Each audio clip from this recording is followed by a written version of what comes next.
但是现在的问题是有钱也花不出去，这样的增速创下30年以来的最糟糕的表现。美元利率不断上升，人民币就会面临越来越大的贬值压力，想要人民币升值无疑是难上加难。大家好，欢迎回到我的频道。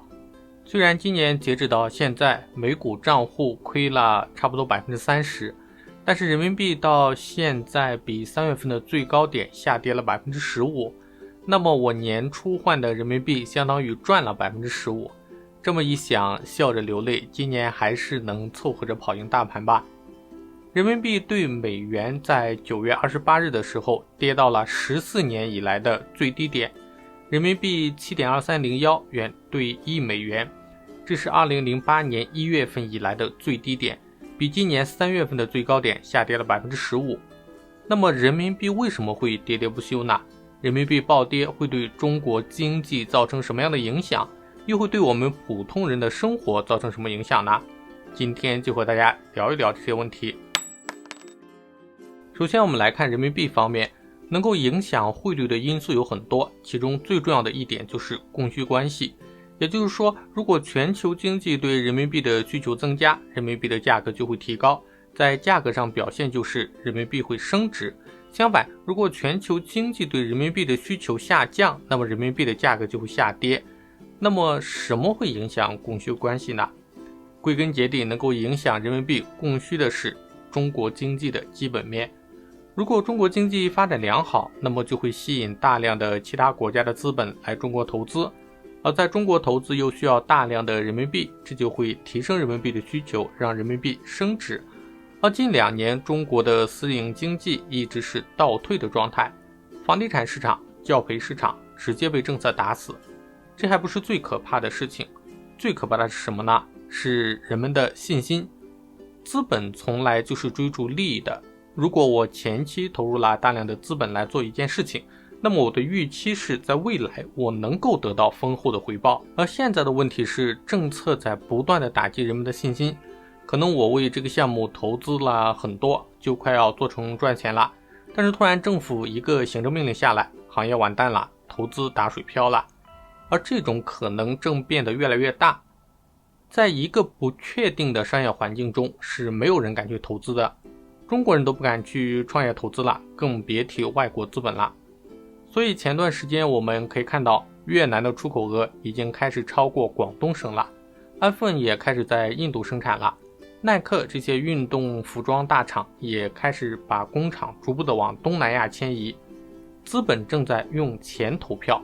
在中国的投资变少，对人民币的需求自然变少。对内方面，也就是内需方面，很多人说中国有一个很大的优势，那就是人口众多，14亿的人口蕴藏着巨大的消费潜力。中国经济想要继续发展，接下来重点就是要扩大内需，这话没毛病。但是在目前的经济环境下，想让中国人比以前多花钱，确实也是不现实。中国居民一向都比较喜欢把钱存起来，在现在这样的经济环境下，裁员失业随时都有可能会发生。在未来收入无法预估的情况下，大部分人还是会选择把钱存起来，保证未来的生活。但是就算有一部分人是消费主义，我有钱，但是现在的问题是有钱也花不出去。动态清零政策把人们紧紧地锁在家中，现在就连出门逛街都是奢侈的，更别提长途旅行了。只要脚踏出家门，就会有被隔离的风险。1例2例的确诊就能够让一个城市瘫痪，购物、饮食、旅游还有衣食住行的方方面面都被限制得死死的。这样的话，内需基本没有，外国投资也在纷纷转移，中国经济基本面惨不忍睹。就在本周，世界银行等多家国际机构纷纷降低中国2022年的 GDP 预期，预计2022年的 GDP 增长恐怕会不足 3%。比如标普把中国今年的 GDP 增速预期下调到 3.3%， 高盛下调到 3%， 世界银行更是下调到 2.8%。 这样的增速创下30年以来的最糟糕的表现。其次我们来看美元方面，美联储在今年一直执行着超级积极的货币政策，美联储今年已经连续3次加息 0.75个百分点，而这还不算完，预计在今年11月、12月的美联储会议上还要大幅加息，预计会在今年年底把美元的利率提高到 4% 到 4.5%。美元利率提高后，这就意味着美元资产会有更高的利息回报，会导致更多的资金流入美国市场，造成美元短期的需求增加，美元升值。相对而言，人民币贬值的压力就会更大。那么人民币贬值会造成什么影响呢？人民币贬值表面上看有利于出口，因为人民币贬值会让中国的商品看起来更便宜，但是事实上并没有这么简单。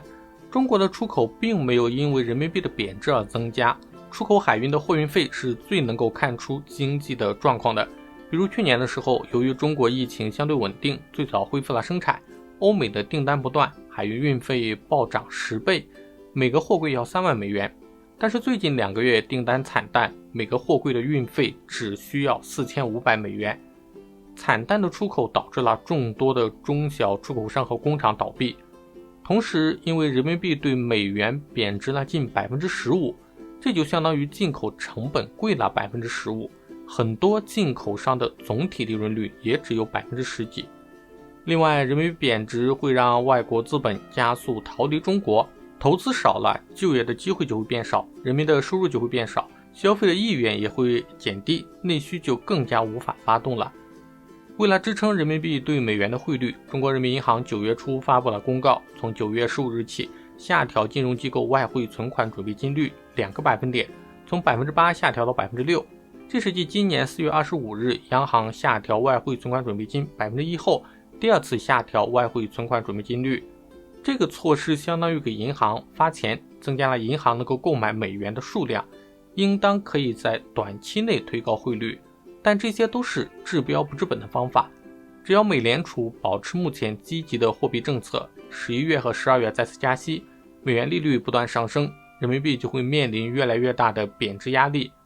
国内方面，如果政策还是不放松，内需疲软，出口走低，人民币的需求就始终会处于低位，想要人民币升值无疑是难上加难。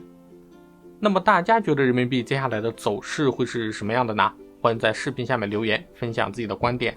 觉得本期视频还不错的话，也别忘了点赞、订阅、分享。那我们下期再见。